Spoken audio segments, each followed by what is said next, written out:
somebody who was beloved in Cleveland, Kelly Holcomb, did play 12 starts for the Cleveland Browns, 4-8 record, but 26 touchdowns, 21 interceptions, a 5.1 touchdown percentage, 4.1 interception percentage, averaged about 3,076 yards per 17 games, 47% success rate, which I do believe is the highest of any Browns quarterback since 1999. Man, let me tell you this. I was there for the Kelly back then. So people used to laugh at this, and I asked Kelly Holcomb this on UCSS. People used to say that there was a different playbook. The Kelly Holcomb playbook was completely different from the Tim Couch. They had teacup formations. They had trip. Now, mind you, we hadn't seen no trips or nothing. Kelly Holcomb would come in and throw for 350. They had Andre Davis, Dennis Northcutt. They had Quincy Morgan. At that time, William Green was the running back. They was doing a bunch. I'm like, man, these dudes is wide open. And Tim Couch would get back into the game. Now we're going to hand this ball off, man. Get you some of this Lee Suggs. Get you some Lee Suggs handoff with a nasty number 44. And we like, dang, bro, this is crazy, man. I listen, I like Kelly Holcomb. I would, if there was a tier between starter and normal bad. He ain't good, but we like him. But like him. I'm going starter with Kelly, man. I got to go starter with Kelly. Kelly was good enough to get the job done. I think a lot of things around Kelly could have been better as well. I ain't saying he was all world, but I can remember vaguely, when he would get his chances to start, and it seemed like to me he would throw the ball well. It seemed like he had commanded on offense, and that he would actually galvanize all the players on the offensive side of the ball. Now, with that being said, the Browns have never been able to play high quality football in all three phases at the same time often, right? That's never really been the Cleveland Browns thing, to where you really clicking on all cylinders at the same time in the same game. And it just seemed like, especially those early 2000s, we coming off being a quote unquote expansion team. It just seemed like we had holes and issues throughout the roster. And even when Kelly did play well, sometimes that would be triumphant by, a horrible defensive effort or special teams blunder. I could go back, and this might not be pertaining to Kelly Holcomb, but just think about, we beat the Kansas City Chiefs and Dwayne Rudd runs around with his helmet on. And we ended up losing that game. No matter what you do, it just seemed like it was always something with the Browns that resulted in us not getting a win. So there was a playoff. I forget what his numbers was. Let me check. He had a playoff game, and they actually lost to, I believe they lost to the Steelers by 3 points, where they was up a bunch of points. Here it is. They lost to the Steelers 36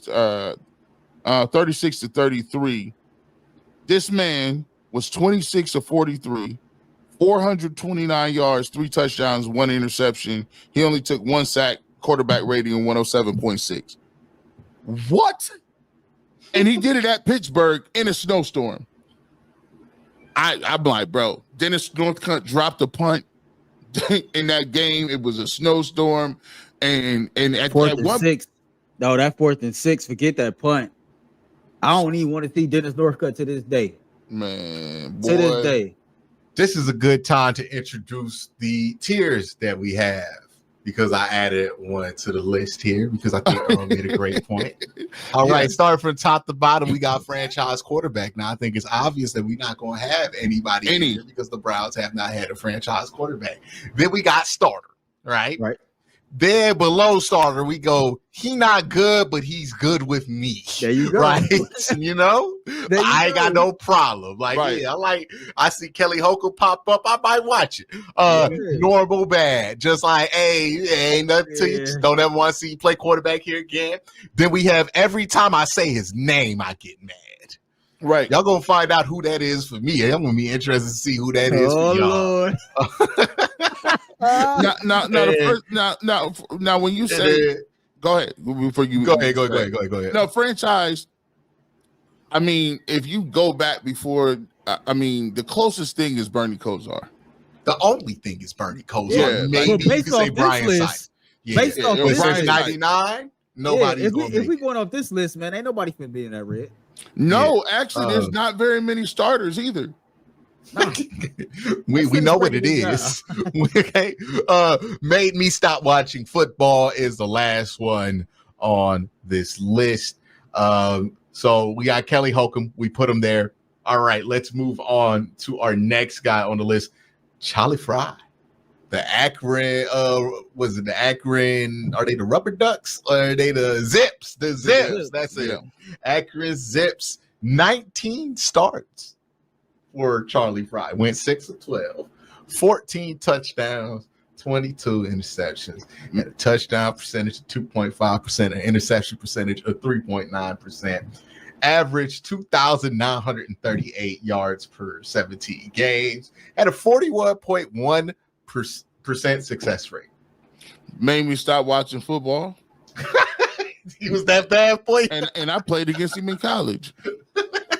I played he was a rival. Yeah. Well, no, y'all not in the same conference, well, same division though, right? Because they were. Well, no, is that it? There's in it's North and South, right? Or is it East and West? East and West. Okay, so how? I guess, yeah. Because what? Athens is on that side of Ohio, near Kentucky, or near West. Yeah, it might as well be West Virginia, Kentucky. Yeah. So okay. So back then, shout out to all the MAC players that. So I played against Frye. I played against Josh Cribbs as a quarterback. I played against Ben Roethlisberger, Leftwich, Bruce Gronkowski. Now, when you were playing against them, like, did Charlie Frye feel like one of those, like he belonged up there with them? No, he got that MAC love. He just got the MAC love. At that time, Big Ben, it was you had like guys like even Charlie Batch had came out for Eastern Michigan like a while before. So, and then after that, you had guys like there's a guy named Josh Harris who had went to the leagues from Columbus. Omar Jacobs was a dude from Bowling Green that was doing this thing. So, like the MAC quarterbacks was known, like you could do your thing in the MAC, and then they just they gave him that MAC love, and it was like, and then the Browns drafted him like in the 3rd round. I'm like, you guys are reaching. He is not nice like this, bro. And he got to end up getting in a fight on the sidelines. I think who is he arguing with? Braylon Edwards? I think him and Braylon got into it on the sidelines of the game, but. Yeah, Charlie Frye was not it. Like at all. I'm gonna go every time I say his name, I get mad. That's what I'm gonna go. But like with Charlie Frye, every time I say his name, I get mad. Like just another one of those journeyman quarterbacks that the Browns promo team did a fabulous job of gassing up and selling to us to make us think he was good. The whole Charlie's Fries promo, him being from Akron, and of course, the whole Northeast Ohio thing. So we drank the Kool-Aid, and of course the Kool-Aid was old. It didn't have any sugar in it, and we ended up sick. So every time I say his name, I get mad. He said that Kool-Aid had sedentary. Yeah, I agree there. I didn't stop watching football because of Charlie Frye, but I was too young to really know how ass Charlie Frye was at the time, to be fair. Like that was before 07.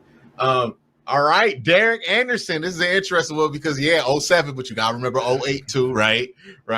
31 starts as a Cleveland Browns quarterback, 13 and 14 record, of 43 touchdowns, 35 interceptions, 4.6% touchdown percentage, 3.8% interception percentage, averages about 3,397 yards per 17 games. And had a success rate of 44.2%. Man, for a brief moment, he was a starter for a brief time. But if you look at the totality of it, he played some other places too. Like he's had some decent football. He had a long, solid career. Right? But to me, when you say starter, that means a guy that is got you in contention. You know what I'm saying? For me, he's not that good, but he good with me because he did give us one of the best years we talk about all the time. 07 was a great time to be alive when he was throwing the football to Braylon Edwards and the guy who would never be mentioned again. name, has been stricken for the records. Jamal Lewis, Jared Vicious, all those dudes. It's Steinbach, Mack. You had, Joe Thomas. So yeah, I'm gonna go with. He wasn't that good, but he good with me. He gave me some good memories. Same here, man. I think it's. We ain't gotta have too much commentary on him, man. He not that good, but he good with me. That's the first time I've seen the Browns win 10 games in the season. So yeah, I believed in Brandon Weeden strictly because he wore number 3 and threw the ball far.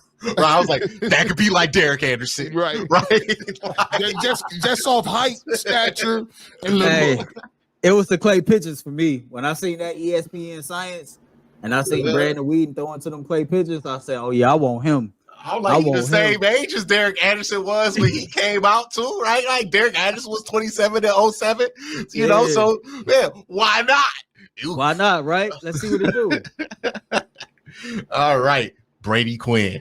Whew. Every time I say that man name, I get mad. I didn't know if Brady Quinn wanted to be a quarterback or a linebacker, man. Let me see his stats real quick. Brady Quinn had 12 starts, 3-9 record, 10 touchdowns, 9 interceptions. What a horribly low number. 2.8 touchdown percentage, 2.5 interception percentage. Get this.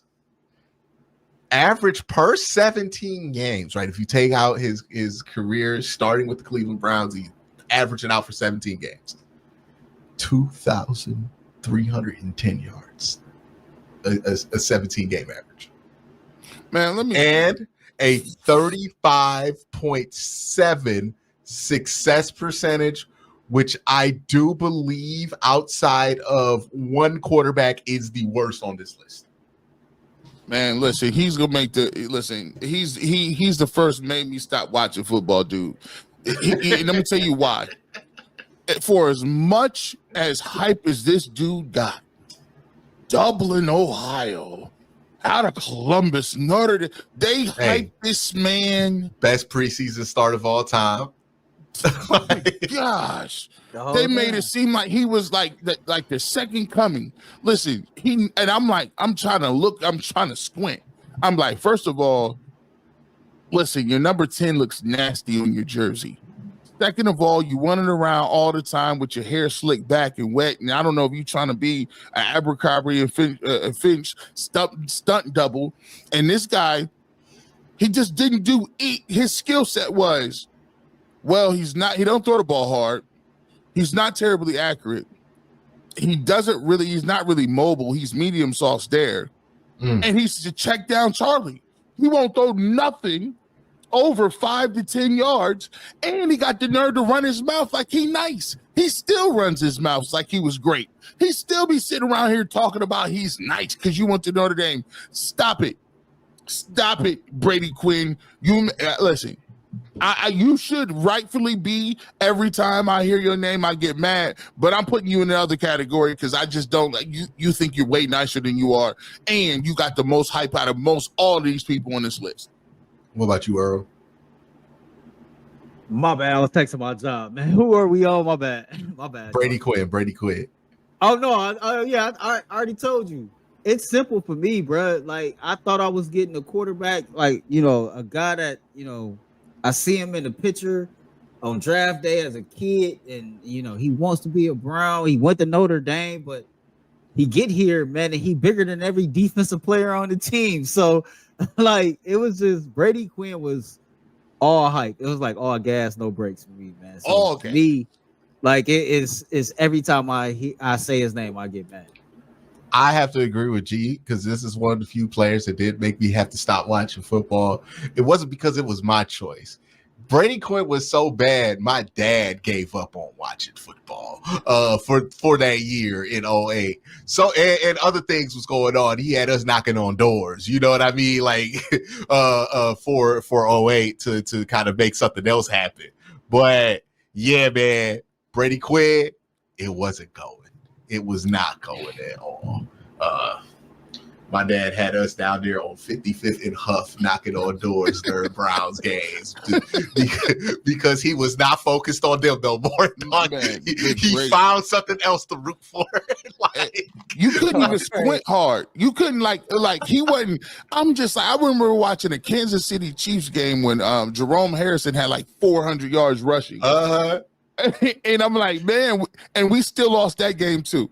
I think Josh Cribbs had a game where he returned like two kicks, a kick return and a punt return for touchdown. We still lost. Yeah, because Brady Quinn was out there running around looking what that against Kansas City? Yep. That's crazy. Mm-hmm. That's crazy. All right, let's go ahead to the next guy on this list.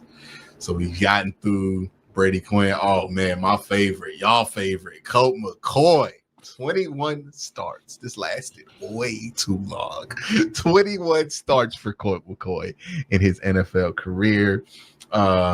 He was 6-15, his record, 21 touchdowns, 20 interceptions, 3 touchdown percentage, a touchdown percentage of 3, a interception percentage of 2.8, averaged 3,108 yards per 17 games, with a 42% success percentage.